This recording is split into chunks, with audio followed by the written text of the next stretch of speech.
So hey there guys, welcome back to my channel. And in today's video, I am going to analyze the Hindu newspaper dated 19 June 2024.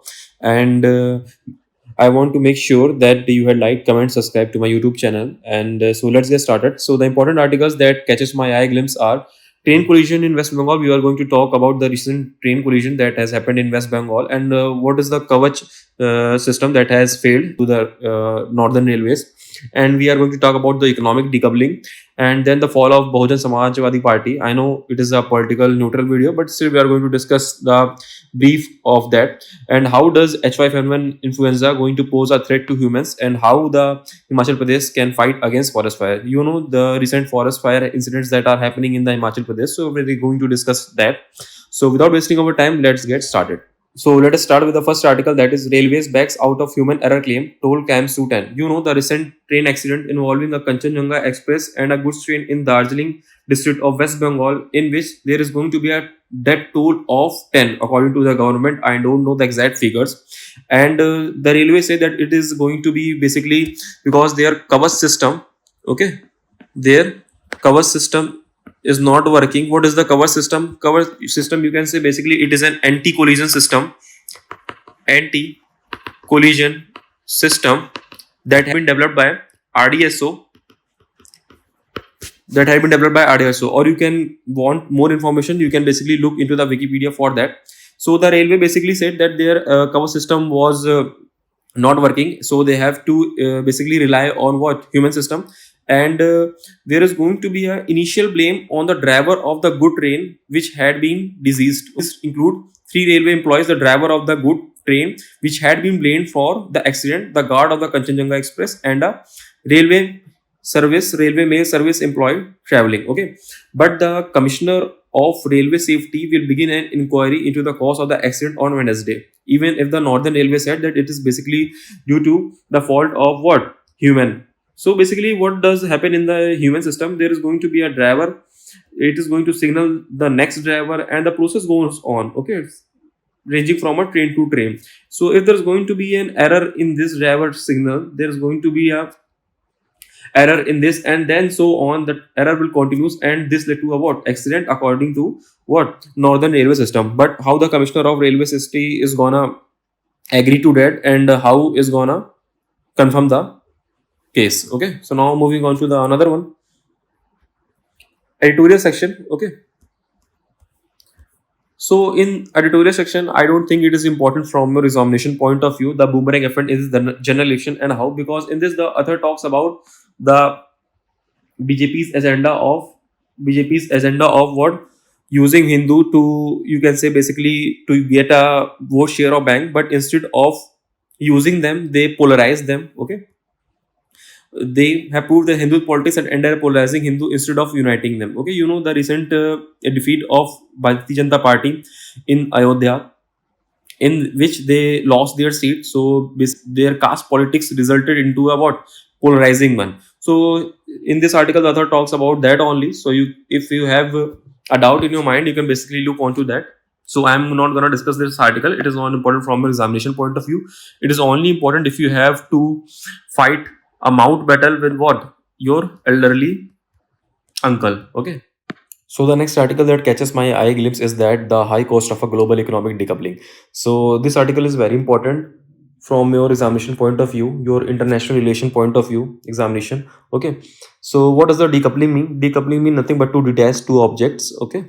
Detach two objects. So you know the recent announcement by US President Joe Biden to slap a fresh round of tariffs on a range of Chinese imports. Okay, so he imposed a round of tariffs on Chinese product basically to improve his US domestical market. Okay, domestical market, as the people are going to buy more domestic product instead of preferring the Chinese one, because the tariff is higher and their MRPs are going to be higher. Okay, so what are the products that they impose tariffs on? So basically the first product is that their EVs, electronic vehicles, and then their medical devices. Okay, so basically you know that China is going under a major house debt crisis happening there, and if there is going to be a economic slowdown it's going to produce a high cost of global economy on other countries too that are dependent on China. Like for example, Australia and Brazil that are dependent on China.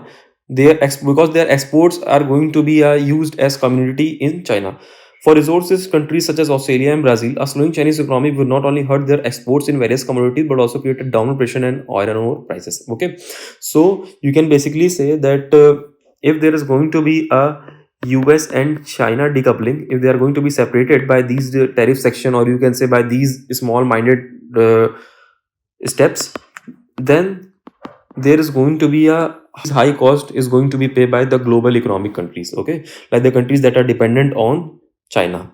So I think it's an important article that you must read. Okay, so now moving on to your another article, that is your new dynamics.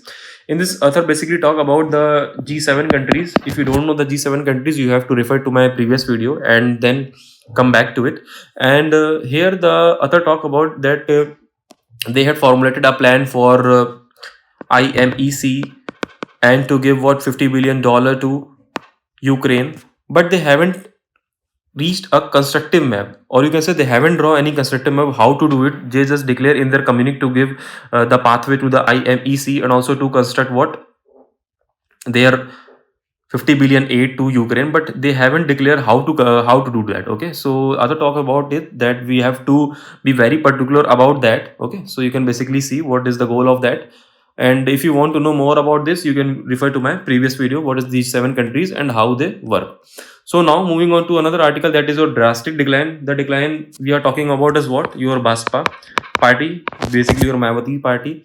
The recent alliance between Samajwadi Party and that of the Congress alliance that reduced Bahujan Samajwadi Party winning no single seat in Uttar Pradesh Lok Sabha district. Okay, so the reason for their fall is basically, you can say, their fall is going to be, they started with the slogan called Bahujan, a term connoting the subaltern, and to that of Sarvajan. Okay, so instead of focusing on a particular caste, or you can say they are starting with the party to focus on the Dalit, or you can say the OBC, but instead they try to widen their voter base, they try to widen their supporter base, and they included all the other caste section. Okay, so that's the reason the other talks that the party had been reduced to what? Minority. So the party must have to learn from its counterpart, that Azad Samajwadi Party, Kanshiram, that have taken to ideologically and agitationally struggle to represent the interest of Dalit, allowing this party to punch above their weight. So now the next article we are going to discuss is, does H5N1 pose a threat for humans? The recent pathogenic avian influenza H5N1 strain has been affecting cattle across several states in the US. And for the first time, there is a human case too. Okay. So what is the H5N1 influenza? It is basically, you can say, a strain of avian influenza that comes from the bird, or you can say now it has also been transferred to mammals also. And the first case, 3 cases of humans infection in dairy farm workers were also been reported. And basically, you can say the nucleus center of spread of any virus, that is the Kerala, where the COVID started to, is going to be, it is also a nucleus center of COVID, and now this virus too, the Alappuzha. Okay, you can say the Alappuzha district of Kerala. A death of crows, there is going to be a large number of death of crows in Alappuzha district of Kerala, and this virus is also being showing visuals of being transferred to flying birds into the mammals. Okay, and humans belong to the class of the mammals, and but the report from transferring of this virus from cows to humans had been low, but it is still there. Okay, so the first reason is that how dangerous is it? You can basically say in 1996 H5N1 has resulted in a mass killing of billions of wild bird as well as fowls. Okay, but why do the human have to fear? It has been only killing the birds, so why do the human have to be fear? The virus jumped to some 26 mammalian species. Okay, it is evolving at a faster rate. Okay, you can say it is evolving at a faster rate, especially the cattle, and now emerging proof that it can infect humans has heightened that threat perception that F5N1 could lead to the next global pandemic. Okay, I'm not sure, but it is still a question mark that it can lead to pandemic or not. Of particular concern are the fact that herd to transmission of H5N1 is not taking place in the US, and your first report is also begin in Kerala, where there is going to be a large number of crows that are being dead and infected by the H5N1 viruses. Okay, what's the level of risk to humans? The risk is minimum, but it is still there. What you can done it if there are going to be symptoms of that, like you have a normal illness including respiratory difficulties, fever, cough, sore throat, pneumonia, and if they are being continuously worsening, or you can say if you have any other immunocompromised or any underlying condition, or you can say you have a conjunctivitis or pink eye, then you have to basically run to your nearest medical center. Okay, and because early detection and containment of the infection is important to prevent the extensive spread of the virus. Okay, so now what is happening in Kerala? The poultry has been found affected in all outbreaks. The strategy adopted for containment is the mass killing of birds within a certain radius of the reported infection. However, the incident of the mass death of crows has now changed the equation.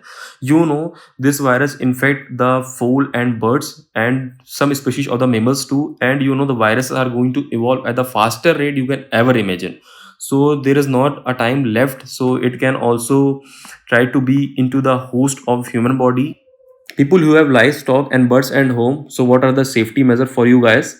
Basically, if you are going to buy a milk at a local dairy farm, you can basically pasteurize the milk, basically boil the milk. People who have livestock and birds at home are advised to wear mask. Okay, and the antiviral Tamiflu is being prescribed as Proflix to people wherever H5N1 positive cases are found. Okay, so these are all the cases. 10 days and seek proper medical advice. If you have the conjunctivitis and the respiratory illness for 10 days, basically seek medical advice, because it is not a normal virus. It is the virus that has killed in 1996 billions of birds, you can say, and it is not far that is going to involve and infect humans also. Okay, and use only pasteurized milk, and poultry meat and eggs should be well cooked to prevent any possible foodborne transmission of F5N1. The One Health mission, in which there is going to be a good environment, good human health, and good animal health. So there is going to be a One Health mission. It is also important from examination point of view. What is One Health? You have to what basically rebuild Kerala project in 4 district Alappuzha, where they found a large crow being dead of these H5N1 virus, and the Pathanamitta and the Kotayam and the Iddugi. Okay, so basically take care and avoid drinking raw milk. So now the final article that we are going to discuss is how can Himachal Pradesh fight against forest fire? The recent cases of forest fires in the area of Himachal Pradesh. There have been 1,684 forest fires since April 15, and these fires had damaged a total of 17,471 hectares of forest land, resulting in significant loss of wildlife. So you can say we are going to read how do forest fires start in the state. So what is the season for the forest fire? So basically the season for that pre-monsoon summer period, where there is a moisture stress in the forest, and the reasons are that unattended campfires, discarded cigarette, and some of the human activities too. Okay, so these fires are the source of pollutants including black carbon, and there is going to be a negative and highly negative influence of the regional climate there, and they also cause the melting of the Himalayan glacier, or you can say how have the Himalayan forest undergone transformation. The bunch oak, there is going to be a tree that is ecologically grown there, but the replacement of the bunch oak with that of commercial trees like that of cheer pine trees, Lord Dalhousie policy network of railways, in which there is going to be a large clearance of natural ecosystem of forest and the plantation of cheer pine trees and other trees that are responsible for your what timber and resins. So these trees are not the better moisture retention and water spring in the mountains. So having water retention capacity, or you can say water holding capacity, so they are more prone to what forest fires. So what needs to be done? There has to be a democratization of forest, and we have to include some of the tribal people that have the right to use the forest trees, use the forest fuels, or you can say the forest commodities. And when the forest fire start, then they can switch directly to that area, and then they can help this to prevent us. And what the Himalayan state now needs is to build build mixed forestry and remove pine trees because they are being prone to the forest fire and they are being less retentive in water capacity. Ensure both scientific and community knowledge coverage and forest management is conducted in a participatory manner. Implement check dams and other methods to revive water springs. Okay. Create environmental service at village level and articulate their case with the ongoing 16 Finance Commission. And I think there has to be a penalty for smoking cigarette in the forest fire prone areas. I also think there has to be a penalty for cigarette smokers, or you can say there has to be a ban on flammable items in the forest that are being prone to the forest fire. Okay, so let us finish this analysis here, and we are going to meet tomorrow. And I think I have given you the analysis. It's also your duty to like, comment, and subscribe to my YouTube channel. And thank you for that. We are going to meet tomorrow. Have a nice day ahead. Thank